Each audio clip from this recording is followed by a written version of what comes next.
Ya regresamos a Punto y Contrapunto. El gobierno de la 4T pasó muy pronto de la austeridad republicana a la pobreza franciscana. En las últimas semanas, empresarios han criticado las medidas de austeridad tomadas por el gobierno de López Obrador. ¿Debería el presidente dar tiros más estratégicos en sus decisiones de gobierno, como sugieren los empresarios, o no? Veamos el contexto.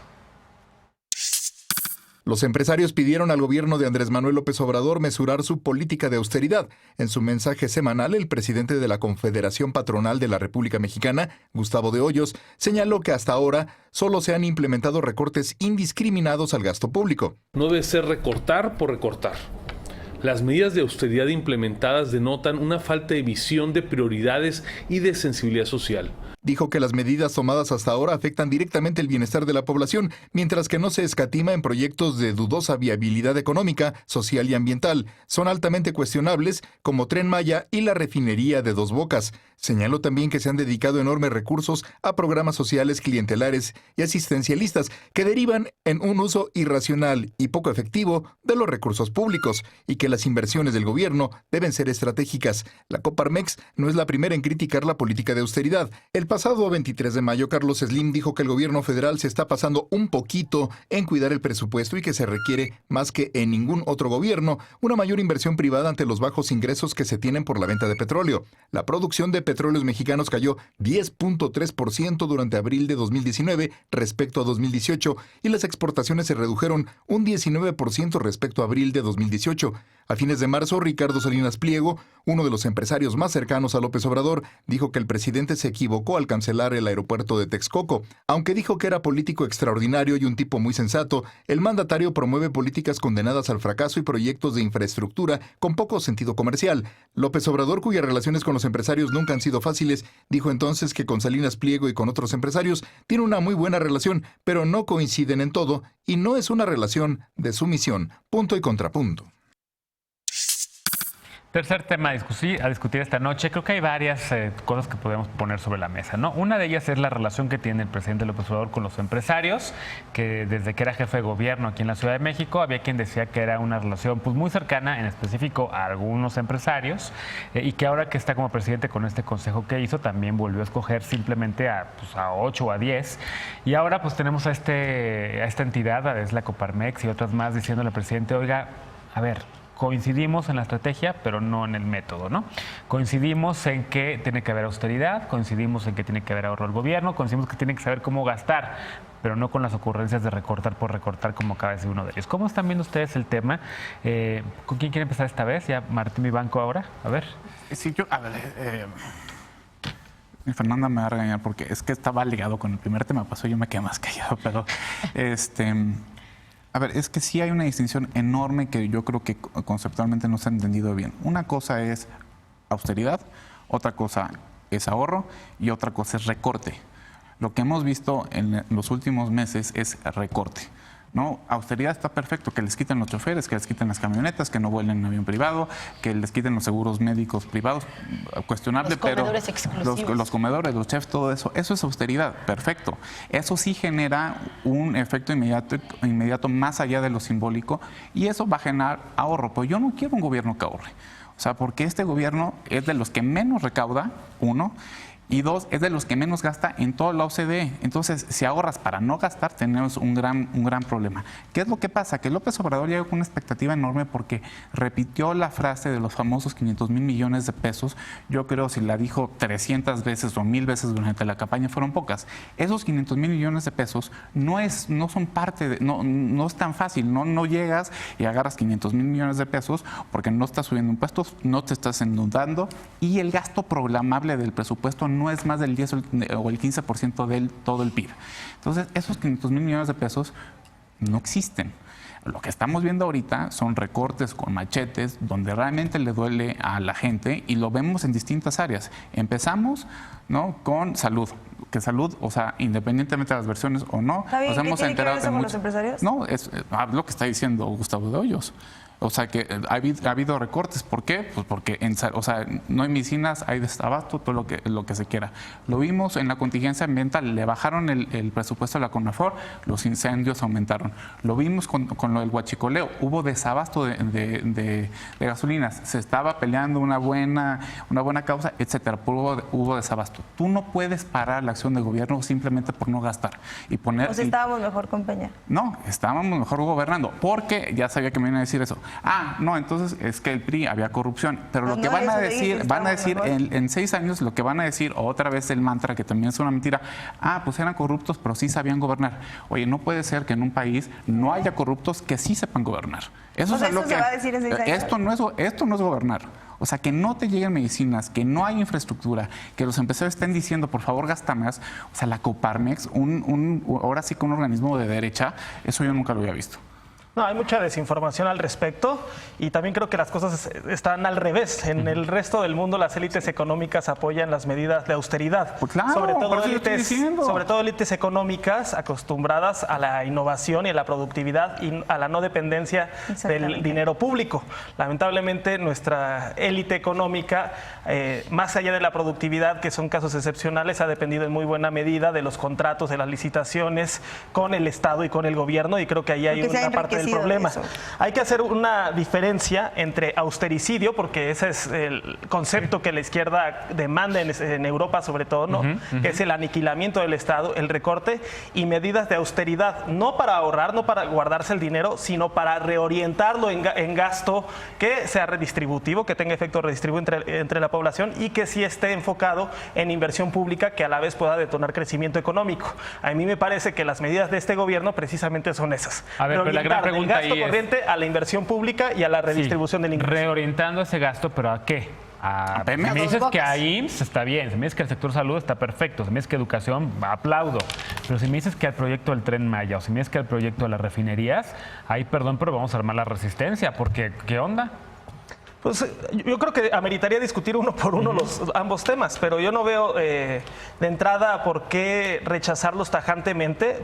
Por ejemplo, el Tren Maya, si tiene un enfoque de sostenibilidad ambiental, pues puede ser un detonante del turismo y de la inversión en la región, siempre y cuando se haga con cuidado. Y yo creo que ahora con el nombramiento del nuevo secretario de Medio Ambiente, que justamente habla de cómo los proyectos productivos impactan en las comunidades, pues creo que tenemos un buen guardián ahí. ¿Y en las refinerías? ¿Y Pemex? Pues, o sea, es un barril sin y fondo. no lo dijo lo dijo el director del IMSS, que ya se fue, o sea, el exdirector del IMSS.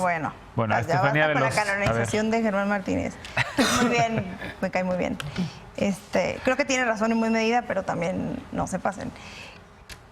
A mí me parece claro que hay un descontento evidentemente de la élite económica que, como decía Alejandro, no solamente se ha beneficiado de sus amistades con el Estado, sino se ha enriquecido del Estado. O sea, el Grupo Salinas no tenía ni la mitad del dinero antes del 94. Estamos hablando de una compañía que se benefició con la pobreza de la gente, ¿no? En ese sentido. Por un lado. Por el otro, ¿quién también, está haciendo las tarjetas de este gobierno para la entrega de programas sociales? ¿Qué grupo es? Decía el Grupo Salinas de Gortari. ¿Cierto? ¿Pero qué grupo es? No, pues la verdad es que yo no estoy hablando en ese sentido. Si ustedes quieren relacionar todo junto, pues está bien. Tú acabas de decir que por lo menos eran corruptos, pero sabían gobernar. No, yo sé si eso. tu No puede ser que no pueden haber... lo que está bien y lo que está mal esté correcto. A mí me parece muy claro que tenemos que transitar por lo menos de aquí al fin de año a que los empresarios se den cuenta que ya no va a haber condonación de impuestos y se vayan tranquilizando. Creo que hay un tema ahí específicamente con el tema de la austeridad que se está utilizando para decir que las instancias no están gastando dinero y lo que sea, que yo creo que va desde otro lado. La manera en la que yo entiendo la austeridad, y como lo entendimos muchos años desde la izquierda, es lo que decía Alejandro, efectivamente, cómo lo hacían en Europa. Y esta manera de limitar el Estado, y sobre todo por la Unión Europea y lo que sea.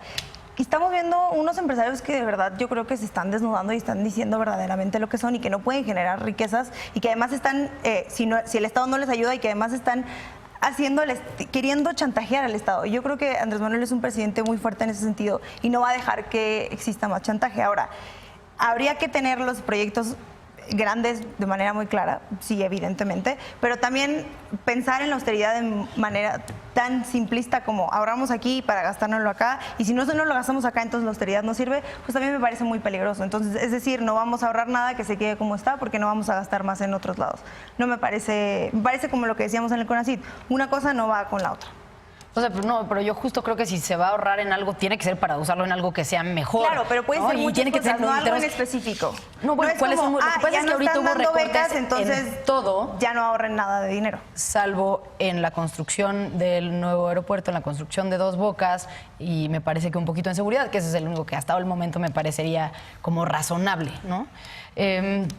Yo creo que no únicamente estaríamos hablando de ahorro, que me gusta la forma en la que lo explicó Martín, pero yo no lo llamaría ahorro, lo llamaría subejercicio, porque sí creo que son cosas distintas, ¿no? Una cosa es la austeridad simbólica, otra cosa es el ser responsables con el gasto, ¿no? Buscar mejores empresas, pero hay otra parte que es, y que creo que le están disfrazando de austeridad en este gobierno, que es el subejercicio. Ya salieron a decir en el IMSS de Tabasco que sí tienen dinero, pero que no pudieron comprar las medicinas porque estaban teniendo unos problemas con los proveedores y que si el mercado... Porque dinero sí hay, o sea, no es una cuestión resulta de que no decir, haya. no, salen a decir en la SEP que nos ahorramos 174 millones, pero no hay libros de texto. Bueno, perdóname, eso no es un ahorro, eso es un gasto muy mal ejecutado, porque yo quiero que se gasten esos 174 millones y quiero que tengamos libros de texto en las escuelas, porque para eso nos quitaron el dinero a los ciudadanos para que eso se pueda pagar. Si vienen a decirme que eso fue un ahorro, bueno, yo prefiero que no me quiten mis impuestos, ¿no? Prefiero que los dejen en mi bolsillo igual que todos los demás que estamos pagando, porque en el fondo no se está cumpliendo el programa, no se está cumpliendo el plan que el gobierno propuso el año pasado, con base en el cual se hizo un presupuesto, que ellos mismos dijeron cuánto iban a gastar y que resulta que hoy no se está gastando. Entonces, creo que al final sí hay un tema de fondo que es no saber comprar, que requiere mucho conocimiento, sobre todo en un estado tan regulado como el nuestro. Y hay una curva de aprendizaje ahí, ¿no? Hay una curva de aprendizaje enorme, muy cara. pero creo que se mezcla con esta desconfianza brutal que el propio presidente tiene en sus funcionarios de gobierno. El hecho de poner a una persona encargada de todas las compras de gobierno con la lógica del combate a la corrupción, pues sí te hace ver que no confía en ninguno de los secretarios y en ninguno de los oficiales mayores que está abajo, y asegurarse que todo pase por la única persona en la que él tiene confianza. ¿Y no es su chamba esa?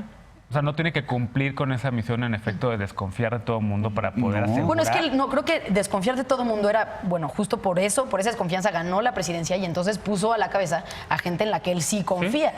Yo creo que una vez poniéndolos no debería de confiar en ellos. ¿Confiaban en todos sus secretarios todo el tiempo? Porque entonces... No, pues no desconfiaban pero de todos. Es que no, hay una carta es que si desconfías de ellos, ¿cómo vas a gobernar? Es la gente así con la que estás gobernó haciendo equipo de rivales, así gobernó Obama con pero confiaba en ellos. Pero yo no creo que Obama tuviera con Hillary la relación de desconfianza en la que Tenían le estuviera una terrible relación en la que le estuviera, sí, fueron rivales, pero finalmente Obama la respetó, la apoyó mucho en su trabajo, Hillary lo apoyó como presidente. Aquí en este caso estamos hablando es interesante porque tiene que ver con teoría presidencial y pues yo sé un poquito de eso doy clases. Y si hay secretarios en casi todos los gobiernos en donde por supuesto el presidente nombra gente, hasta hay un equipo de rivales en el que no confía y los está supervisando por todos lados. Una cosa es no tener confianza política y otra cosa es creer que se van a robar el dinero de los impuestos, que sí son muy distintas, y creo que esa confianza mínima sí tiene que existir. Pues y es con la que yo creo que no se puede gobernar. De toda la gente. Bueno, es que cuando de quien tenemos que desconfiar es el presidente, un poquito de malicia de desconfianza de parte de los expresidentes. Hay una carta que le escribió Carlos Castillo Peraza a tu presidente favorito, Felipe Calderón, que le dijo desconfías hasta de tu sombra. Y ese yo creo que fue la acabose del presidente. Pues nada más unos datos de lo que decía Fernanda. A ver, según un informe de Hacienda, dice, 21 programas sociales ejercieron menos del 50% de los recursos programados. Jóvenes Construyendo el Futuro contaba con 4.600 millones de pesos, ¿no? Ha ejercido el 10.5%, o sea, 483. Sí, eso ya no, hay un cuello de botella. Crédito a la palabra, tenía 800 millones de pesos, erogó 90 millones de pesos. Eso no es curva de aprendizaje. Pues ¿no? Y nada más. Trae otros datos. Nada más lo Martín trae otros datos. ¿Cuál es la fuente? Falta mucha evidencia en este. Y luego, la otra cosa. Vamos a corroborar esos datos. La austeridad, y en eso estoy totalmente de acuerdo con lo que dice Fernanda, la austeridad a quien más perjudica es a los pobres, porque son los que dependen de los bienes y servicios del gobierno. Entonces no puedes empezar a hacer eso. Eso es la única, o sea, Pero Martín dice que estábamos mejor. Bueno, corroboremos datos y sigamos viendo, porque evidentemente este tema, por supuesto que va a continuar. Evidentemente hay un subejercicio del gasto público, ya se lo dijeron los empresarios. El gobierno tiene dinero, tienen que aprender a gastarlo bien, porque evidentemente, al margen de cualquier ideología, lo que es cierto es que lo que sabemos es que los gobiernos anteriores gastaban mucho, gastaban mal e incluso con mucha corrupción. Entonces, si hay aquí una curva de aprendizaje enorme y costosa, ojalá que se termine lo más pronto posible, que empiecen a gastar, que gasten bien y que gasten responsablemente sin corrupción.